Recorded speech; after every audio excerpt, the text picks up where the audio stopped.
It's 4:45 in the morning in California. Chief Sergeant Yin is already standing at the ready. He runs one of the most successful boot camps in the United States. A boot camp is a recovery camp supervised by professional soldiers. The sergeant and his team are in charge of getting 133 young people back on the right track. This morning would be we call it shark attack, so it's when we come in very strong. And the purpose of this is to let them know that this is our world now. And in our world, we control everything here. The signal call for shark attack will be the bullhorn. Please inform your teams.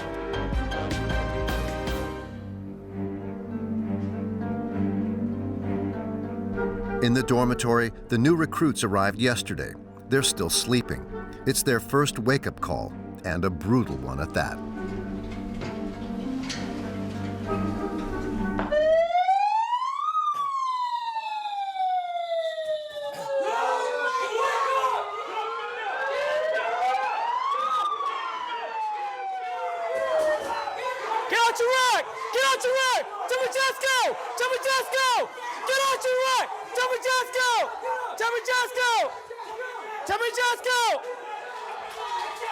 Pumps, jumps, bends. The shark attack is just beginning, and there is no escape. Squat down, jump, down, jump, down, jump, down, jump. A well-proven technique to raise the maximum level of stress and affirm his authority. No, not good enough. Did I tell you to move, yes or no? No, sir. Jumping jacks, go! Get down, I said mountain climber! Get up! Sergeant Brown, Yin's right-hand woman, is one of the few women in charge of the boys, but no one even thinks of protesting against her orders. Jumping jacks! Toe line! With 19 boot camps to his name, Sergeant Yin quickly scopes out his new recruits.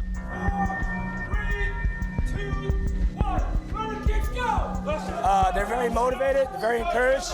They're following all the instructions. It's going really well here today. I got a good group of young boys. Push-ups, go! Nothing else. You understand that? Do you understand that? On the upper floor, there's even electroshock for the girls.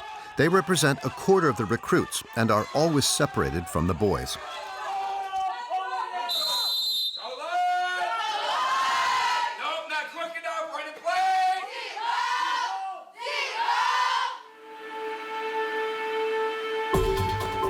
Stockton has 300,000 inhabitants and is situated an hour and a half away from San Francisco, but we are far away from the millionaires of Silicon Valley.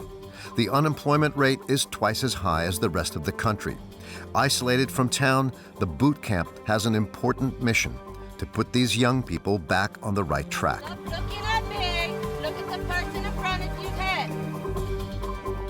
They are between 16 and 18 years old. A lot of them have grown up in poverty, sometimes even with drugs and violence. All have failed in school. Some have even fallen into delinquency.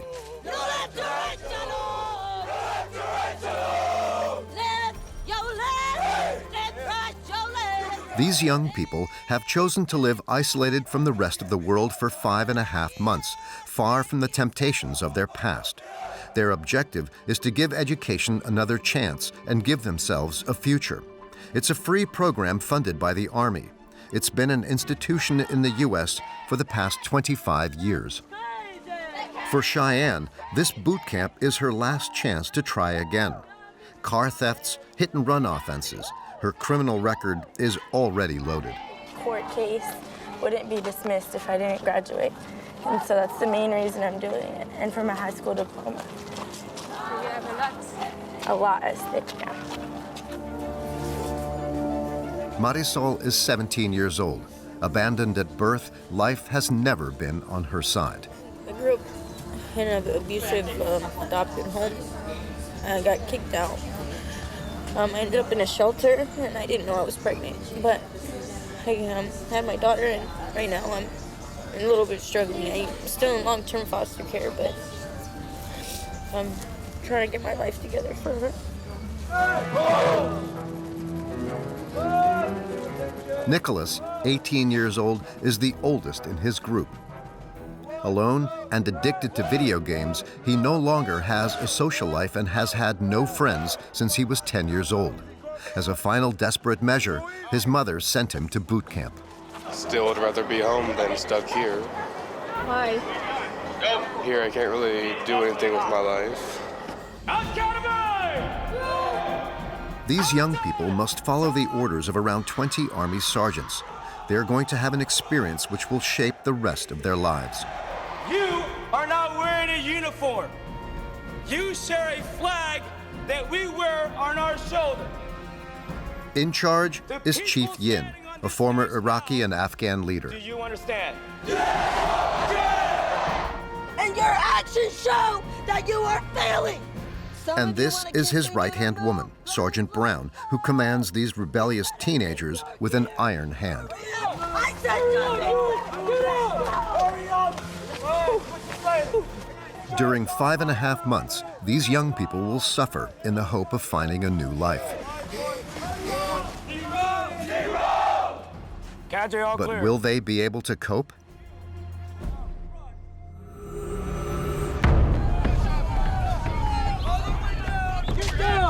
At boot camp, Operation Shark Attack continues. Down, you all the way down! I said squat down! Squat down all the way, candidate! You can do it! I said squat! Hurry it up! Join in. Nicholas is already completely exhausted. It's just Hurry up! Follow the person in front of you! Marisol has to tap into her last resources. And Cheyenne gets herself back into order. Let's go. Figure it out. We'll figure it out real quick and hurry up. I want 120% now. You understand that? 120% now. After an hour, the sergeant gives them a glimpse into what lies ahead. Your mission for this class is to accomplish a change in your life. But in order to make that happen, you must sweat. You must work for it. You must go through the challenge and the fire today. You'll be given instructions. You will comply to my instructions. If you do not comply, your cadres will come back out here and cape you. Do you understand? Yes, Sergeant! Are you ready for this? Yes, Sergeant! Are you ready for this? Yes, Sergeant!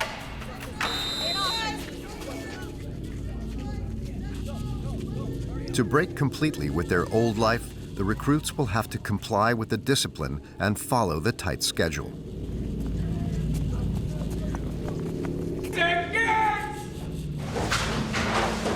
Back in their dormitories.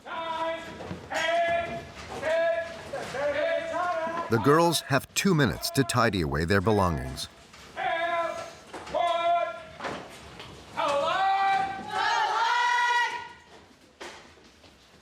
We did not make my time hat. So when we do not make my time hat, I give you something to motivate you to say, you know what, I better make Sergeant Matthews' time hat next time.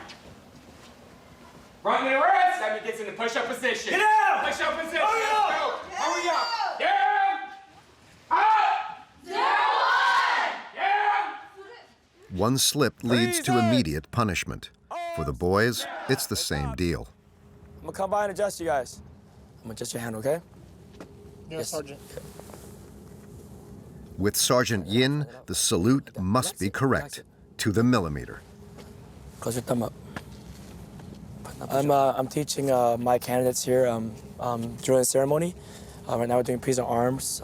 We use peace of arms to salute flags, officers, show respect to board members. Can I fix your position? Can I fix your position? Yes, sir. Okay, look, get my hand right here, okay? Close your fingers up, all right? Okay, now put it right here. Now lower this down a little bit, okay? Got it? Yes, Sergeant. Okay, good. At girls' camp, they learn to follow commands, even when coming out of the shower. Get out! How about you guys try that again? No, reset, get back, and you better sound off. I can't hear you. Go! 01, 02, red grade, 04. For Marisol, 17 years old, the day has been tough. What's your last name? like, it contains you, like, a little bit of anger. Because it's just like, I'm not used to these people. I don't even know you, and you're yelling at me. And yeah, I have to do everything timed, and it's very hard. Like, and our cadres yell a lot. So it's very difficult not to snap at them. Like, because if I get snapped, I'm going to get kicked out. So I'm trying my best just to keep my mouth shut. I don't want to get kicked out, even though it's a hard place to be. The only moment of respite is given in the evening. Here, that does not involve a telephone or a computer. Their only link with the outside world is by mail. This is the only time of day that Marisol is allowed to look at a photo of her daughter, Reina, born a year ago. That's my daughter right there. That's my daughter. It's very hard because I'm not used to not seeing my daughter.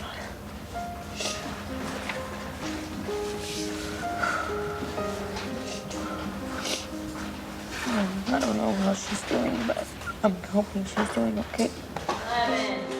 Marisol is going to have to put up with this distance for another 5.5 months. For the duration of the boot camp, she has entrusted her baby with her sister, a sacrifice that she accepts in order to give her daughter the life she herself did not have. My whole life, I was just put down. My mom was very mean, very hard on us. She didn't really want us. She just wanted the money that came with us. So we would get hit a lot. And we never said anything because of the fact that we knew that if we did, it would get worse. So I'm just trying to better myself because I don't want to mess up and then have my daughter taken away and be in my place. I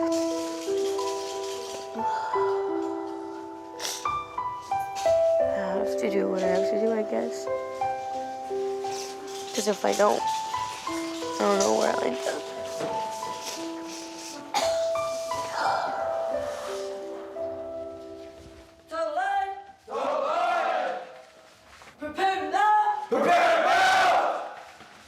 At the boys' camp, it's 8 p.m. and it's time for lights out.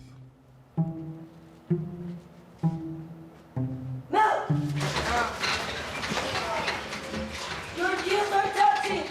Your feet are at a 45-degree angle. Your head is on your pillow. Your arms are to your side. Your hands are in fists. You are looking up at the ceiling above you or the bunk above you. You are not moving.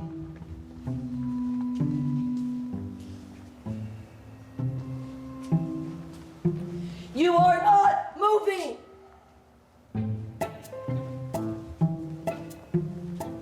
But nothing escapes Sergeant Brown's eye. Give me your book, candidate. Why do you have your book out? It's a Bible. I don't care, it's not authorized in acclimation phase. Do you understand? Yes, Sergeant. You will get this back in the morning. Yes, Sergeant. What's your name? Romo. Romo Sergeant. Romo Sergeant. When you wake up in the morning, it is a new day. Whatever happened today is gone. Adjust!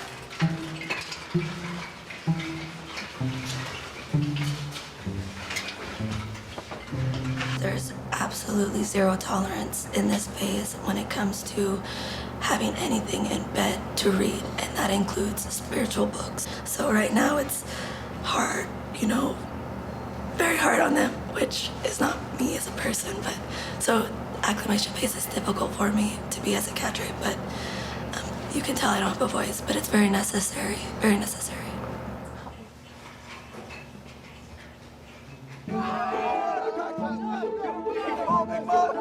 Let's go! A few days later, the atmosphere is a little more relaxed. The theme of this new trial, team spirit. At a height of 1 meter and 88 and weighing 140 kilos, for Nicholas to jump over this 3-meter wall is a real challenge. In his daily life, he lives as a recluse and never talks to anyone. But here, it is only thanks to his teammates that he can overcome this challenge.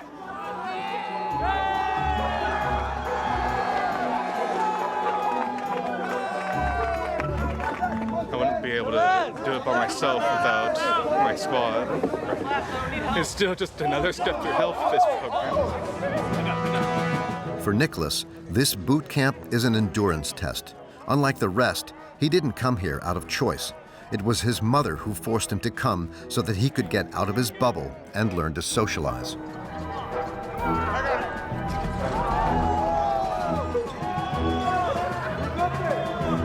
That is scary. That one looks hella fun.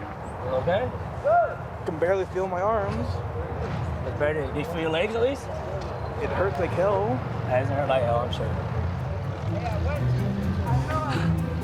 Sergeant Yin keeps an eye on it, because if Nicholas makes an effort today, he has only one idea in mind: to leave boot camp.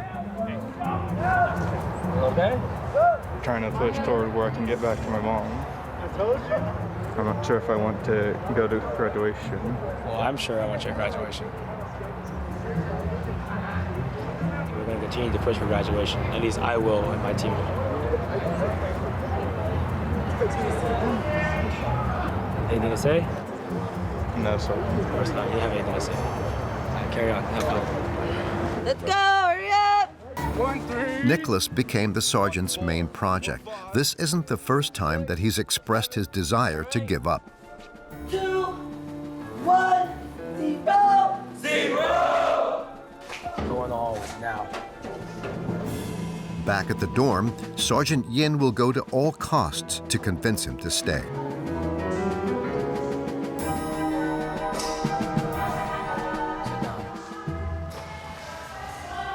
Push your canteen down.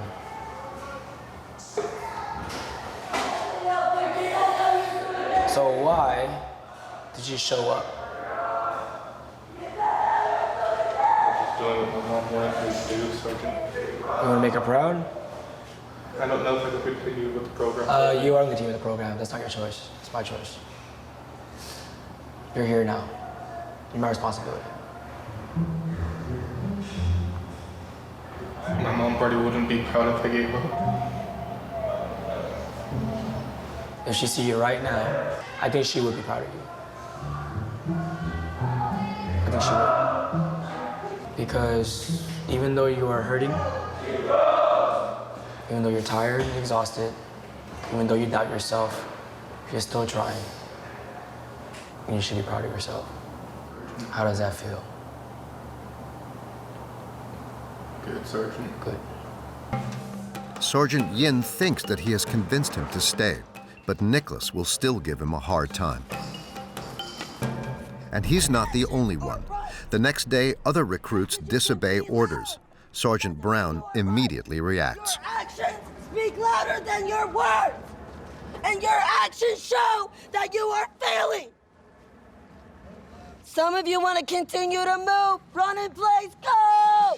You better keep your gear in your hand. Hurry up! I said nothing. Get out! Hurry up! Let's go!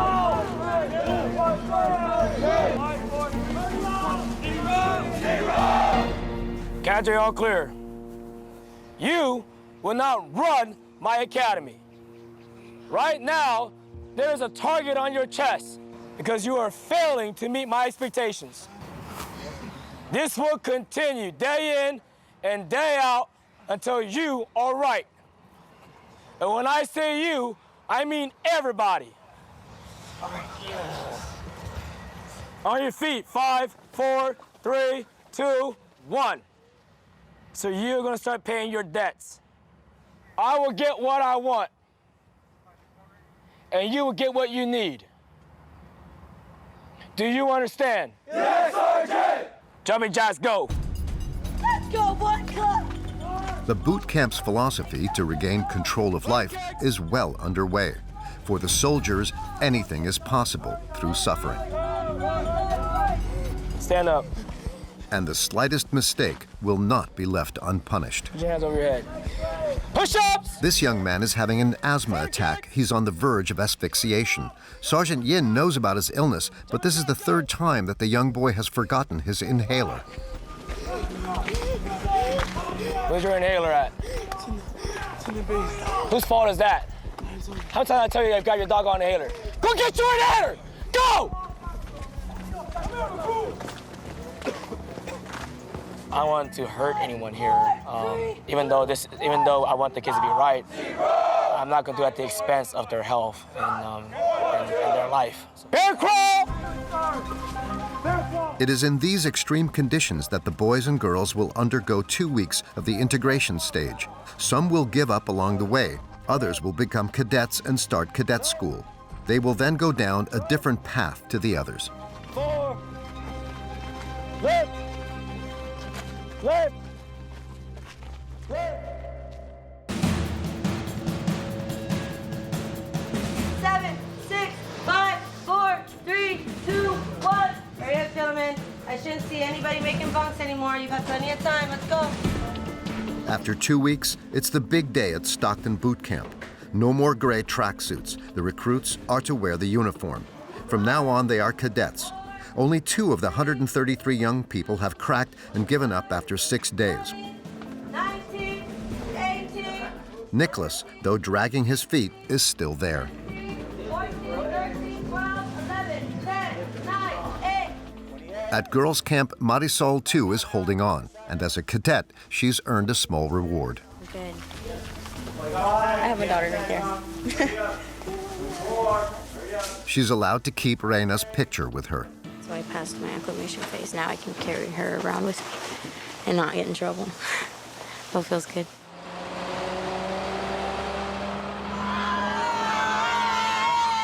On the way to the cadet ceremony, the female cadets enjoy a moment of freedom. Having been deprived of music for 15 days, they can finally have fun. And it's the sergeants who are leading the way.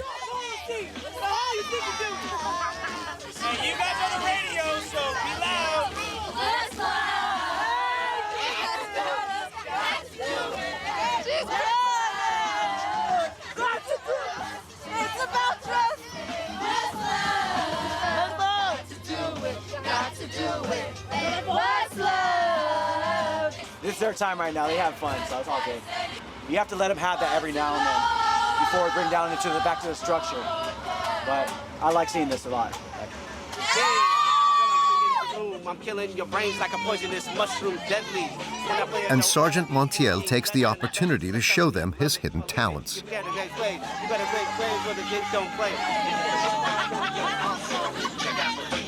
I think it's really cool because we never see the, like, yeah, ever. We never see their personality. Never. That would work. You show them a little softer side. They've earned it. So they're not candidates anymore. They're now cadets. The cadet ceremony is an important step in rebuilding the lives of these young people who, until then, had missed out on life. We must show them that today they are on the road to success. Nervous. And to mark the event, it will take place on an aircraft carrier from the Second World War. The person congratulating them is Major Hudson, the head of the boot camp.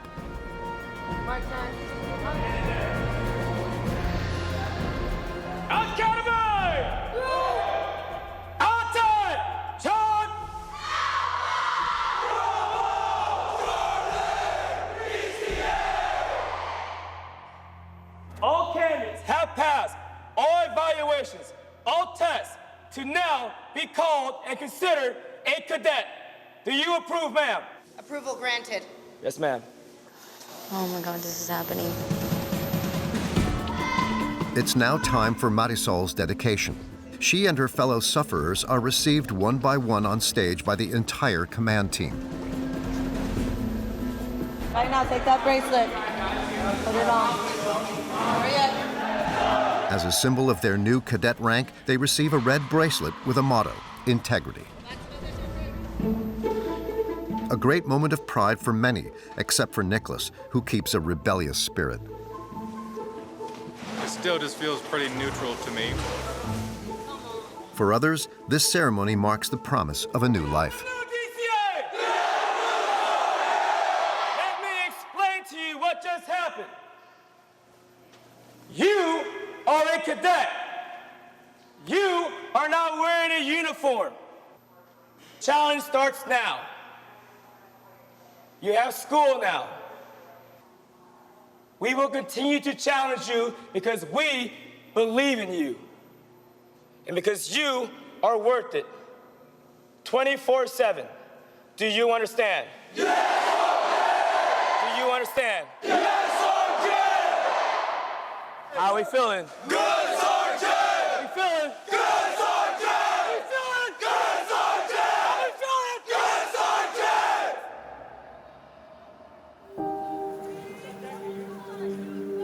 Sergeant! Back at the base, the cadets have another emotional moment. Tonight, they have permission to have a 5-minute phone call with their family. This is the first time since their arrival 2 weeks ago.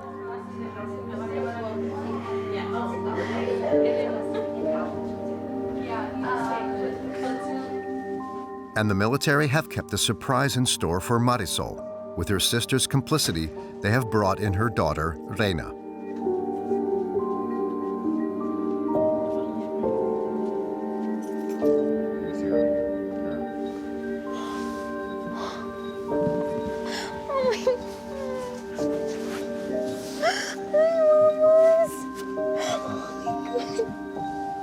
With her new cadet status, Marisol will now have the right to see her daughter for 1.5 hours a week.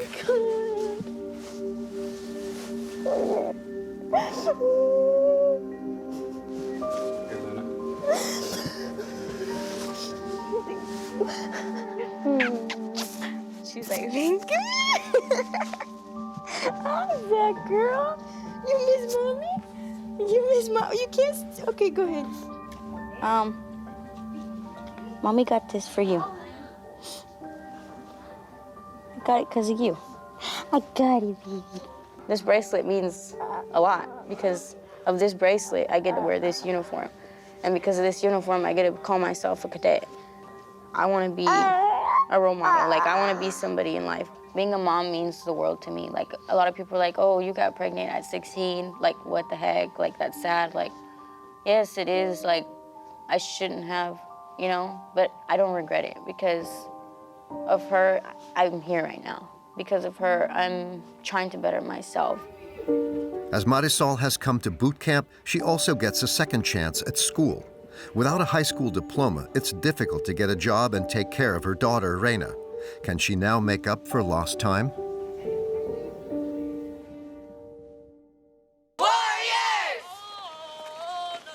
In Stockton, the kids have been on their journey to school for weeks. The school is located within the boot camp.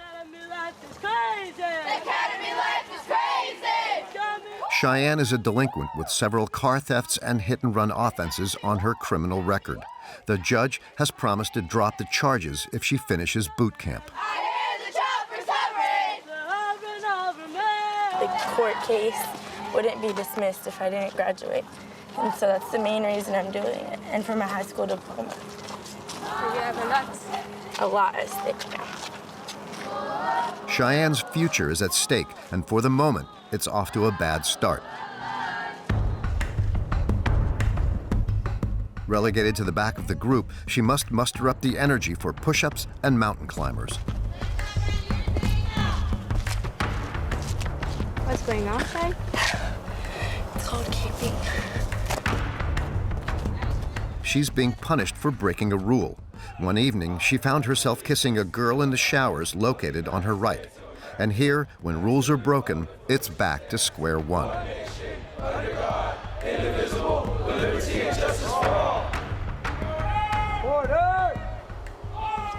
It's basically the first 2 weeks how we were like that, in the sweats, that's what it is. So it's basically that all over again. But they pick the amount of days that they want it for. Cheyenne is no longer allowed to wear a uniform, but that's not all. She's waiting for another punishment, which will be decided by the disciplinary council. But what's negative 15 0.5 plus 17. You have to subtract 15 from 17. In the meantime, she's repeating her efforts to get her high school diploma. Unlike many others, there are only a few things left for her to complete in order to achieve this. I used to struggle in math, but this teacher helped me get it. So now it's getting a lot easier. I used to not be able to do a single problem by myself, but I already did it all by myself. These young people have fallen behind on school by several years. Before, I did not care. I wasn't at a regular school. I would go to a bunch of different schools, so I never felt like I fit in. And I'd end up not going. Or sometimes I would do my work and not turn it in because I was too lazy. And I never had motivation to go every day. So I think here we have a push to go every day. We have to go. So that helped me a lot here. So on page 73 to 74. Here there is no distraction, no phone. These previously undisciplined young people are now in check, and for good reason. The sergeants are never far away, and they have a close eye on them. Warehouses just south of Black Market for supply, and since it was rumored that an infant had died from... We rotate in and out, just make sure discipline, they're being respectful. If they fall asleep, we take them outside, do a couple workouts, make sure they stay awake. It's 3 p.m. It's the end of class. But for Cheyenne, this is no good thing.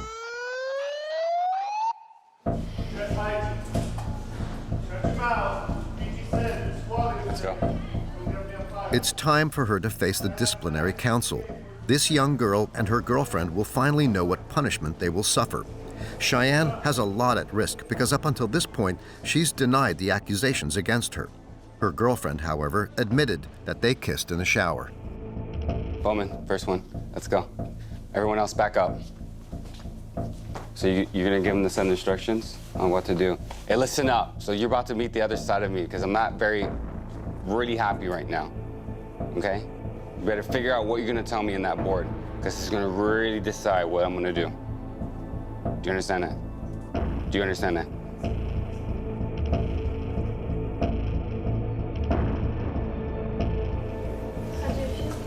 I'm nervous, but I think this time it's back. Cheyenne has well understood the sergeant's message. She will quickly confess all.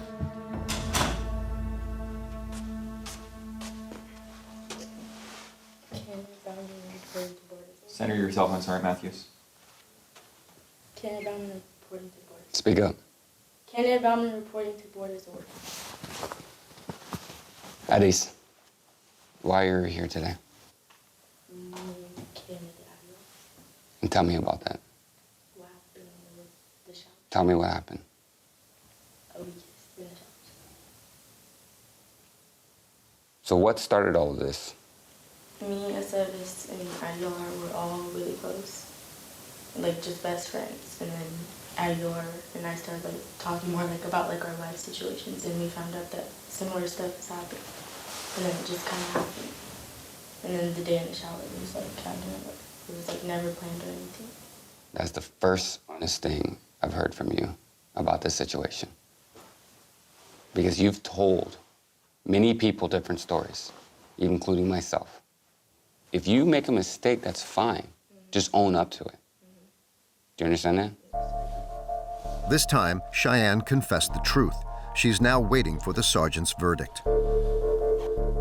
Bauman, position of attention, move. In regards to your integrity issues, I am giving you 15 days of pre-challenge. Do you understand that? Position of attention, salute. Cheyenne will have to endure 15 days of harsh treatment and additional physical training.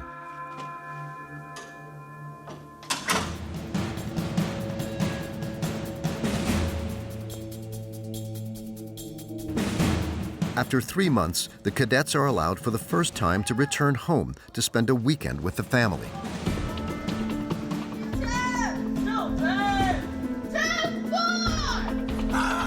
Before leaving, Sergeant Brown doesn't forget to give one last warning to her group, the Titans. You have very proud people standing right here in front of you and over there waiting to take you home. So when you walk, I want you to be proud of where you have come from, proud of what you have accomplished, and proud of where you are going to go. Because you have a bright future ahead of you. But it's up to you to do the right thing. And it starts with sounding off. Yes, Sergeant! Do you understand? Yes, Sergeant! Do you understand? Yes, Sergeant! Because who are we? Titans! Who are we? Titans! Who are we? Titans! Who are we? Titans! Who are we? Titans! Who are we? Titans! Who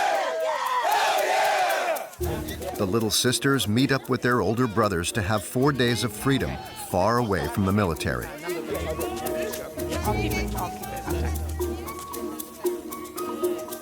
Nicholas has emptied his locker.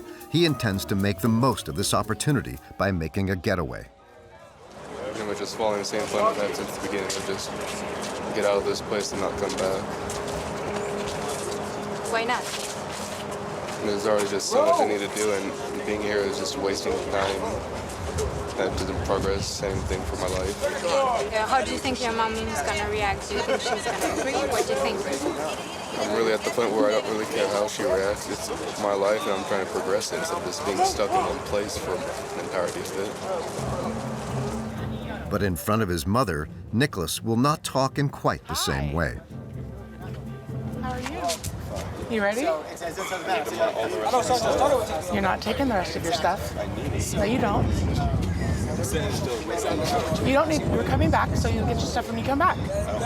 You're coming back. That's the last time we're going to talk about it. No, you don't. You're coming back Monday. That's it. You have come way too far to turn back now. There's no turning back. We've had this conversation. You're finishing. You've changed so much already, and you're going to keep going. And this is just the beginning of tough realizations for Nicholas.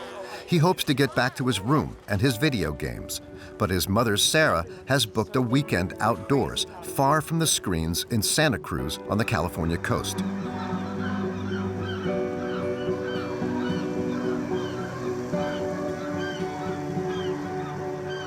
Nicholas was 7 years old when he started to get lost in the world of video games. What is that? Sarah may be partly responsible for her son's current state. Yeah, I drank for about 8 years. I've been sober for almost 4.5. So how was your relationship with Nick during that time? Distant, probably. Non-existent. I just, I would tell him to bring me beer.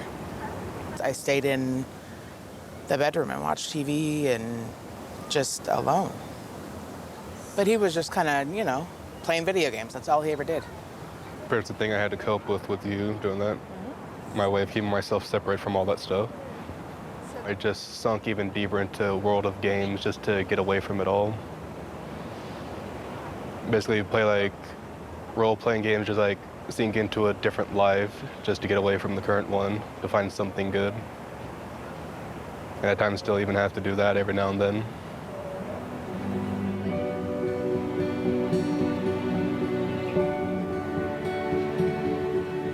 To hear him talk about it and to, you know, express emotion and feelings and his own thoughts is huge.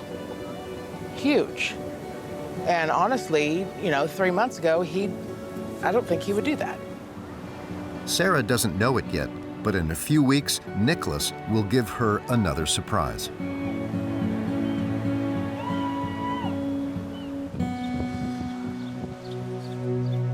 Cheyenne has also been allowed to go home. The disciplinary council and their punishments are behind her. She is preparing for an internship, and not just any internship. The young delinquent car thief chose to spend half a day at the city's police station. I'm really excited for today because instead of being the person in trouble with them. I'm actually the one learning with them and going with them to see what they do. How are you? Good, I'm Brandy. Nice to meet you. Your makeup looks really pretty. It was Cheyenne's grandmother who organized the arrival of Officer Aguilar. She knows that her daughter has dreamed of joining the police since she was a child. This is something I've wanted forever. Like, I've always wanted to see behind the Oh, scenes. now I feel like there's a lot of pressure on me. Oh no, I better make it good. Be safe, okay? Love you. Love you, boo. Off she goes for 4 hours of patrol. The last time Cheyenne was in a police van was for a very different reason. I was ripped out of a car at gunpoint at 6 in the morning because the cops grabbed me really hard and put me in handcuffs. Informed of this delinquent's background, Officer Aguilar knows about the agreement between Cheyenne and her judge to clear her criminal record at the end of boot camp. You did this stuff when you were like, you know, younger. Yeah. Not younger, but I mean, when you're going through a hard time. Judge Stashin obviously saw something in you. Just having your back completely. Shows you a lot. That's a huge thing. And like if I can change your mind, like about law enforcement, like about you having like any bad experiences with law enforcement or whatever, then I'm doing like what I'm supposed to be doing. And Cheyenne will have an opportunity to discover how Officer Aguilar carries out her role. No plates.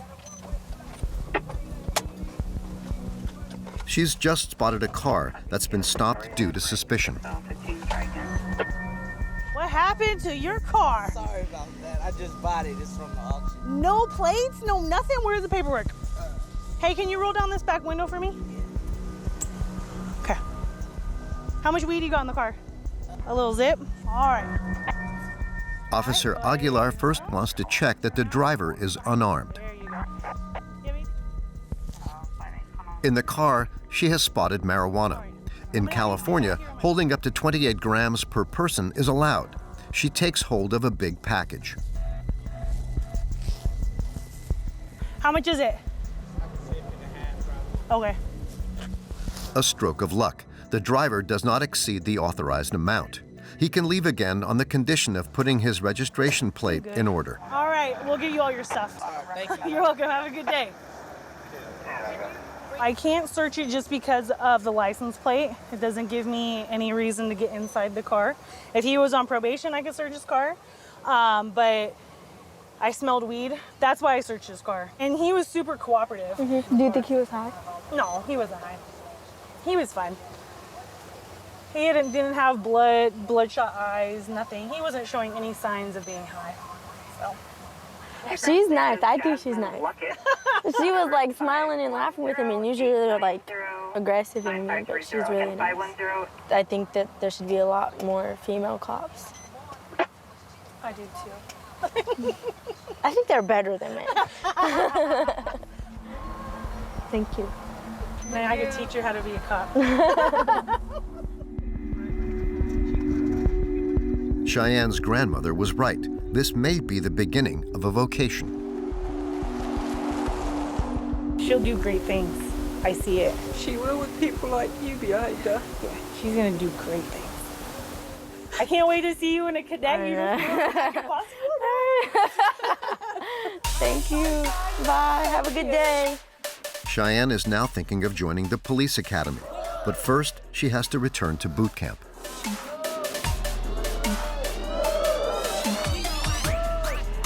After 3.5 months, the atmosphere has changed significantly. During the daily sports session, even music is allowed. Everybody else, about face. March! And above all, it is now the cadets who, in turn, take control of the group under the surveillance of Sergeant Brown. 19.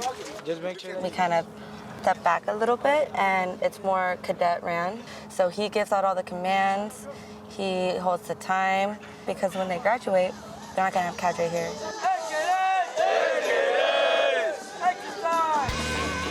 More autonomy, more freedom. But even on this home stretch, everything must be earned. Before they can play volleyball, the girls must restore the land back into shape.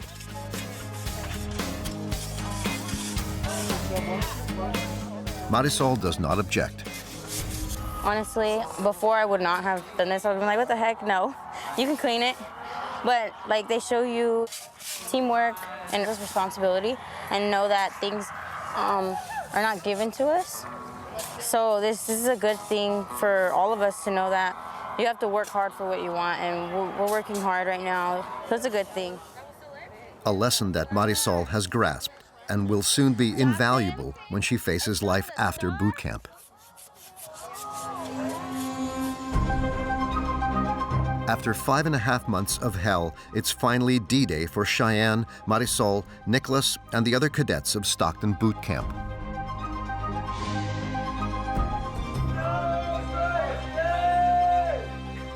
Hey, good morning, Titan! Are you ready to graduate?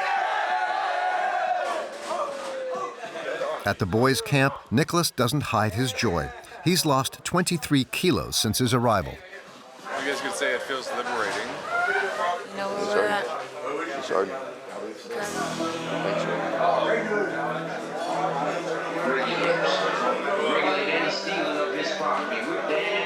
right, get my car going. Moved, Sergeant Brown is also aware of the dangers awaiting her protégés when they leave the camp. It's scary for me to think about the kids going back into a bad situation or them making a bad decision. That's the risk. All right, I'm not gonna cry yet.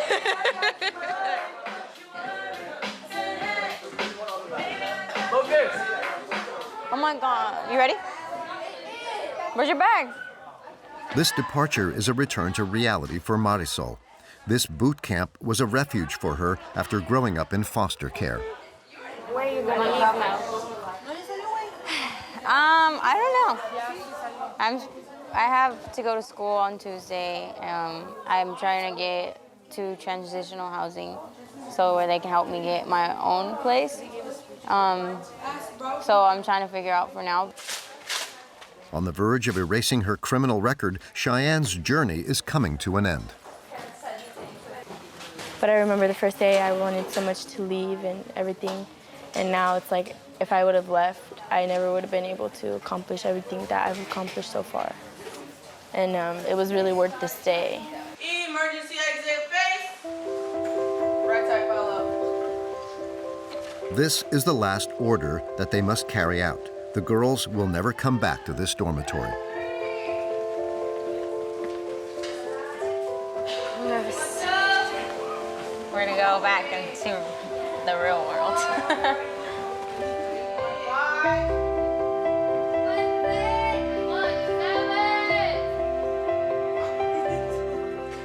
But before embarking on a new life, the sergeants have a final tribute in store for the cadets.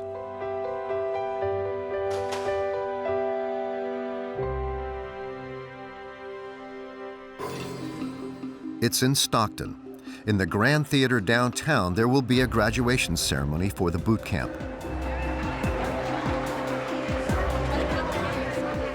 Families and relatives are in the room. For the cadets, the tension is at its height.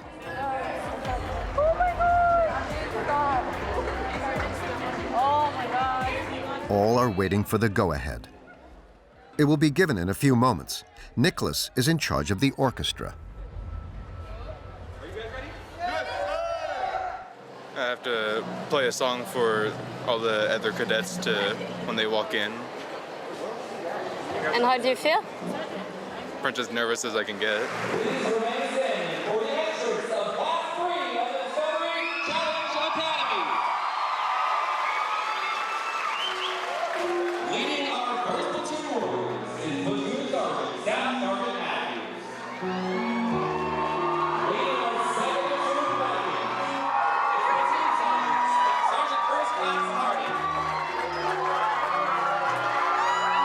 Heads held high, the cadets proceed under the cheers of their relatives.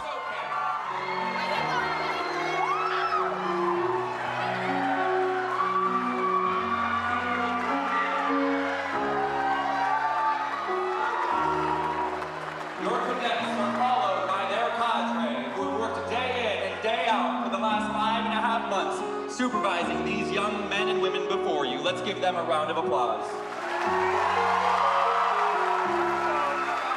Nicholas, the introvert, makes the whole room cry. Finally, let's hear it for Cadet Moser on the piano.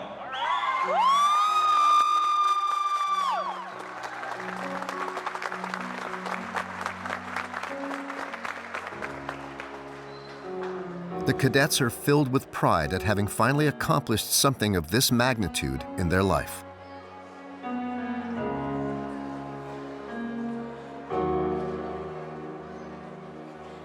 Please take your seats.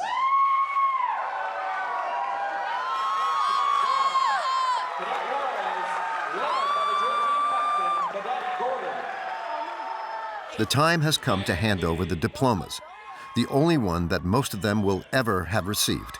85% of the young people have finished the camp, one of the highest success rates in the country.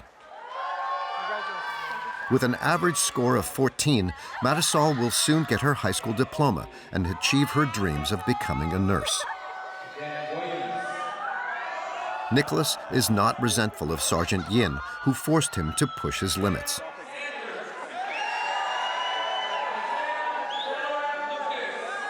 Cheyenne got all the points she needed to achieve her high school diploma. Candidat Bauman. She can now continue her studies at university.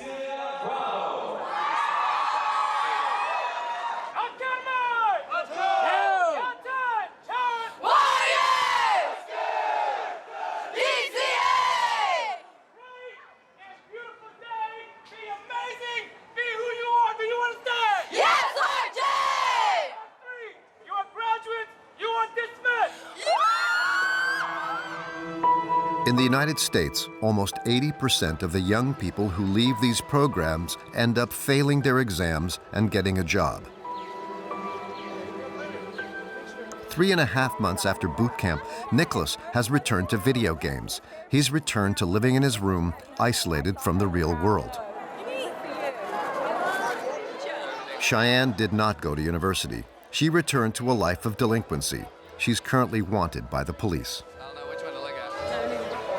Marisol got reunited with her daughter, but has not found any housing. She lives from hotel to hotel, but she's holding on. She's about to get her high school diploma and enroll in nursing school.